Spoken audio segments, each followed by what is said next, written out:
I'm back. Percy Jackson and the Olympians. Book 1. The Lightning Thief by Rick Riordan. Chapter 2.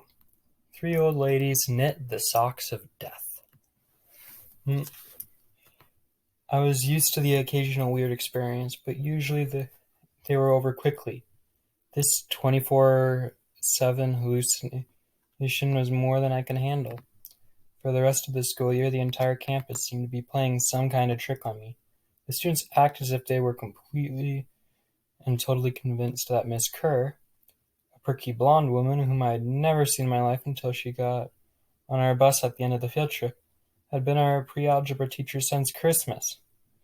Every so often, I would spring a Mrs. Dodds reference on someone just to see if I could trip them up, but they would stare at me like I was a psycho. It got so uh, it got so I almost believed them.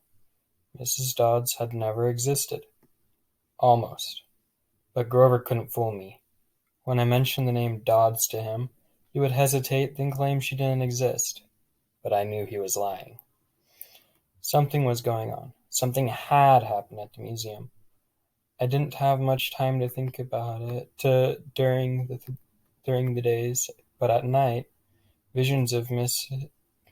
Dodds with talons and leathery wings would wake me up in a cold sweat. The freak weather continued, which didn't help my mood. One night, a thunderstorm blew out the windows in my dorm room. A few days later, the biggest tornado ever spotted in the Hudson Valley touched down only 50 miles from Yancey Academy. One of the current events we studied in social studies class was the unusual number of small planes that had gone down in sudden squalls in the Atlantic that year. I started feeling cranky and irritable most of the time. My grades slipped from D's to F's, and I got into more fights with Nancy Bubblefit and her friends. I was sent out into the hallway in almost every class. Finally, when our English teacher, Mr. Nicole, asked me for the millionth time why I was too lazy to study for the spelling tests, I snapped and called him an old sot. I wasn't even sure what it meant, but it sounded good. The headmaster sent my mom a letter the following week, making it official. I would not be invited back next year to Yancey Academy. Fine, I told myself, just fine. I was homesick. I wanted to be with my mom in our little apartment on the Upper East Side, even if I had to go to public school and put up with my obnoxious stepfather and his stupid poker parties. And yet, there were things I'd miss at Yancey.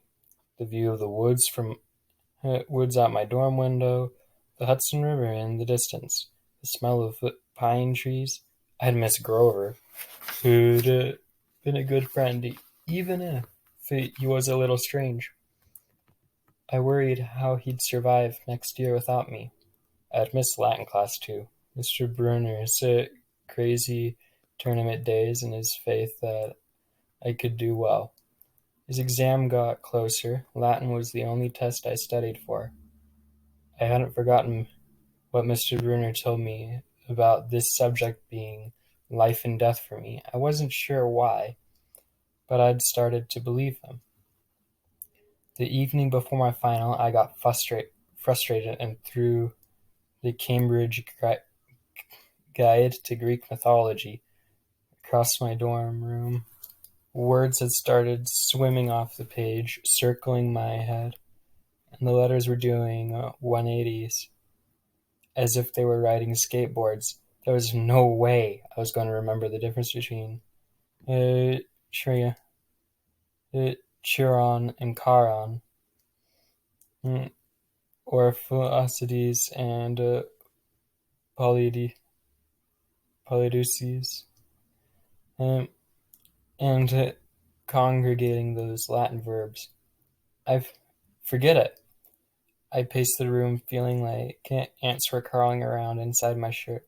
I remember Mr. Bruner's serious expression, his 1,000-year-old eyes I will accept only the best from you, Percy Jackson. I took a deep breath, picked up the mythology book. I'd never asked the teacher for help before. Maybe if I talked to Mr. Bruni, he could give me some pointers. At least I could have apologized before the big fat F I was about to score on his exam. I didn't want to leave Yancey Academy with him thinking I hadn't tried. I walked downstairs to the faculty offices. Most of them were dark and empty, but Mr. Brunner's door was ajar. Light from his window stretched across the hallway floor. I was 3 steps from the door handle when I heard voices inside. Of the office. Mr. Brunner asked a question. A voice that was definitely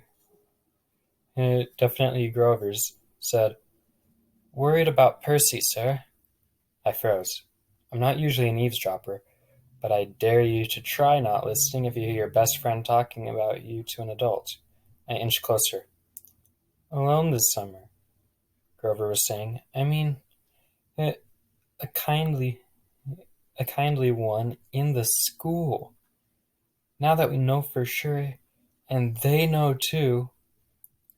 "We would only make matters worse by rushing him," Mr. Brunner said. "We need the boy to mature more." "Mm, but he may not have time. The summer solstice deadline." "Will have to be resolved without him, Grover. Let him enjoy his ignorance while he still can." "Sir, he saw her." "His imagination," Mr. Brunner insisted. "The mist over the students and staff will be enough to convince him of that." "Sir, I can't fail in my duties again." Grover's voice was choked with emotion. "You know what that would mean."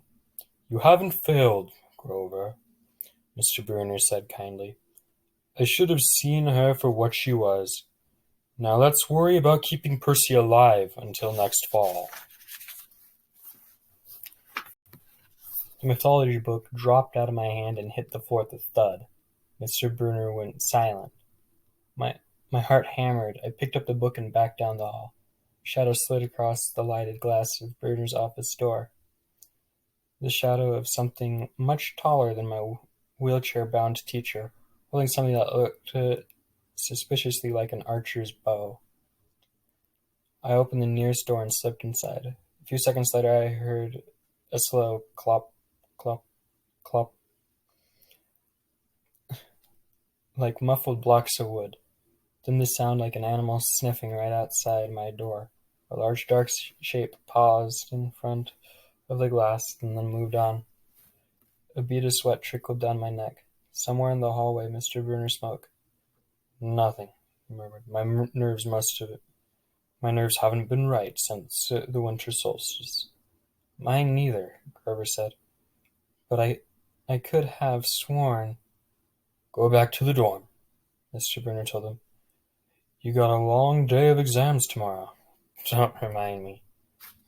The lights went out at Mr. Brunner's office. I waited in the dark for what seemed like forever. Finally, I slipped out into the hallway and made my way back up to the dorm. Grover was lying on his bed studying his Latin exam notes like he'd been there all night. "Hey," he said, bleary-eyed. "You gotta be ready for this test." I didn't answer. "You look awful." He frowned. "Is everything okay?" "Just tired." I turned so he couldn't read my expression. I started getting ready for bed. I didn't understand what I'd heard downstairs. I wanted to believe. I'd imagined the whole thing. But one thing was clear. Grover and Mr. Brunner were talking about me behind my back. They thought I was in some kind of danger. The next afternoon I was leaving the 3-hour Latin exam, my eyes swimming with all the Greek and Roman names I'd misspelled. Mr. Brunner called me back inside. For a moment I was worried. He'd found out about my eavesdropping the night before. That didn't seem to be a problem. "Percy," he said, "don't be discouraged about leaving Yancey. It's for the best." His tone was kind, but his words still embarrassed me. Even though he was speaking quietly, the other kids finishing the test could hear. Nancy Bubblefoot smirked at me and made a sarcastic little kissing motions with her lips. I mumbled, "Okay, sir." I mean, Mr. Bruner wheeled his chair back and forth like he wasn't sure what to say. "This isn't the right place for you. It was only a matter of time." My eyes stung. Here's my favorite teacher in front of the class telling me I couldn't handle it. After saying he believed in me all year, now he was telling me I was destined to get kicked out. "Right," I said, trembling. "No, no," Mr. Bruner said. "Oh, confound it all. I'm trying to say you're not normal, Percy, and that's nothing to be—" "Thanks," I blurted. "Thanks a lot, sir, for reminding me." "Percy!" But I was already gone. The last day of the term, I shoved my clothes into my suitcase. The other guys were joking around, talking about their vacation plans. One of them was going on a hiking trip to Switzerland. Another was cruising the Caribbean for a month. They were juvenile delinquents like me. They were rich juvenile delinquents. Their daddies were executives or ambassadors or celebrities. I was a nobody from a family of nobodies. They asked me what I'd be doing this summer. I told them I was going back to the city. What I didn't tell them was that I'd have to get a summer job walking dogs or selling magazine subscriptions, and spend my free time worrying about where I'd go to school in the fall. "Oh," one of the guys said, "that's cool." They were back to their conversation as if I never existed. The only person I dreaded saying goodbye to was Grover, but as it turned out, I didn't have to. He'd booked a ticket to Manhattan on the same Greyhound that I had. So there we were, together again, heading into the city.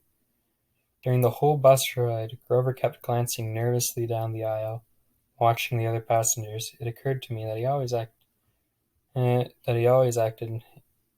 nervous and fidgety when we left Yancey, as if he expected something bad to happen. Before, I'd always assumed he was worried about getting teased. But there was nobody to tease him on the Greyhound. Finally, I couldn't stand it anymore. I said, "Looking for kindly ones?" Grover nearly jumped out of his seat. "What? What do you mean?" I confessed about eavesdropping on him and Mr. Bruner the night before the exam. Grover's eyes twitched. "How much did you hear?" "Oh, not much. What's the summer solstice deadline?" He winced. "Look, Percy, I was just worried for you. You see? I mean, hallucinating about demon math teachers." "Grover." "And I was telling Mr. Bruner that maybe you were overstressed or something, because there was no such person as Miss Dodds, and—" "Grover, you're a really, really bad liar." His ears turned pink. From his shirt pocket, he fished out a grubby business card.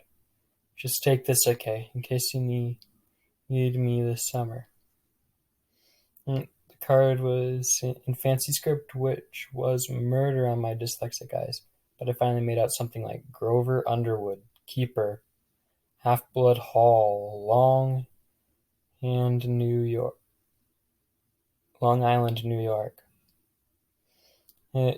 800 009 0009. What's half? Don't say it out loud. Yep, that's my summer address. My heart sank. Grover had a summer home? I'd never considered that his family might be as rich as the other ones at Yancey. "Okay," I said glumly. "So, like, if I wanted to come visit your mansion," he nodded, or if you need me." "Why would I need you?" It came out hard. "Why would I need you?" It came out harsher than I meant it to. Grover blushed right down to his Adam's apple. "Look, Percy, the truth is, I kind of have to protect you." I stared at him. All year long, I gotten in fights, keeping bullies away from him. I had lost sleep worrying that he'd get beat up next year without me. And here he was acting like he was the one who defended me. Grover, I said, what exactly are you protecting me from? There was a huge grinding noise under our feet. Black smoke poured from the dashboard, and the whole bus filled with the smell like rotten eggs. The driver cursed and limped the Greyhound over to the side of the highway. After a few minutes clanking around in the engine compartment, the driver announced we'll have to get off. Grover and I filed outside with everybody else. We were on a stretch of country road, no place you'd notice if you didn't break down there. On our side of the highway was nothing but maple trees and litter from passing cars. On the other side, across 4 lanes of asphalt, shimmering with afternoon heat, was an old-fashioned fruit stand. The stuff on sale looked really good. Heaping boxes of blood-red cherries and apples, walnuts and apricots, jugs of cider, and a clawfoot tub full of ice. There were no customers, just 3 old ladies sitting in rocking chairs in the shade of a maple tree, knitting the biggest pair of socks I'd ever seen. I mean, these socks were the size of sweaters, but they were clearly socks. The lady on the right knitted one of them, the lady on the left knitted the other. The lady in the middle held an enormous basket of electric blue yarn. All 3 women looked ancient with pale faces, wrinkled like fruit leather, the silver hair tied back in white bandanas, bony arms sticking out of bleached cotton dresses. The weirdest thing was, they seemed to be looking right at me. I looked over at Grover to say something about this, and saw that the blood had drained from his face. His nose was twitching. Grover, I said, hey man, tell me they're not looking at you. They aren't, are they? Yeah, weird, huh? You think those socks would fit me? Not funny, Percy. Not funny at all. The old lady in the middle took a huge pair of scissors of gold and silver, long-bladed like shears. I heard Grover catch his breath. We're getting on the bus, he told me. Come on. What? I said, it's 1,000 degrees in there. Come on. He pried open the door and climbed inside, but I stayed back. Across the road, the old ladies were still watching me. The middle one cut the yarn, and I swear I could hear the snip across 4 lanes of traffic. Her 2 friends balled up the electric blue socks, leaving me wondering who they could possibly be for, Sasquatch or Godzilla. At the rear of the bus, the driver wrenched a big chunk of smoking metal out of the engine compartment. The bus shuddered and the engine roared back to life. The passengers cheered. Darn right, yelled the driver. He slapped the bus with his hat. Everybody, back on board. Once we got going, I started feeling feverish, as if I had caught the flu. Grover didn't look much better. He was shivering, and his teeth were chattering. Grover? Yeah. What are you not telling me? He dabbed his forehead with his shirt sleeve. Percy, did you see back at the fruit stand? You mean the old ladies? What is it about them, man? They're not like Miss Dodds, are they? His expression was hard to read, but I got the feeling that the fruit stand ladies were something much, much worse than Mrs. Dodds. He said, just tell me what you saw. The middle one took out scissors and she cut the yarn. He closed his eyes and made a gesture with his fingers that might have been crossing itself, but it wasn't. Something else. Something almost older. He said, you saw her snip the cord? Yeah, so? But even as I said it, I knew it was a big deal. This is not happening. Grover mumbled. He started chewing his thumb. I don't want this to be the last time. What last time? Always 6th grade. They never get past 6th. Grover, I said, because he was really starting to scare me. What are you talking about? Let me walk you home from the bus station. Promise me. It was a strange request to me, but I promised he could. Is this like a superstition or something? I asked. No answer. Grover, that's snipping of the yarn. Does that mean somebody is going to die? He looked at me mournfully, like he was already picking the kind of flowers I'd like best on my coffin. And that would be it for today. Uh, Please join me next time, and if you feel inclined, like and subscribe. Please leave a comment, and I will get to it as soon as I can.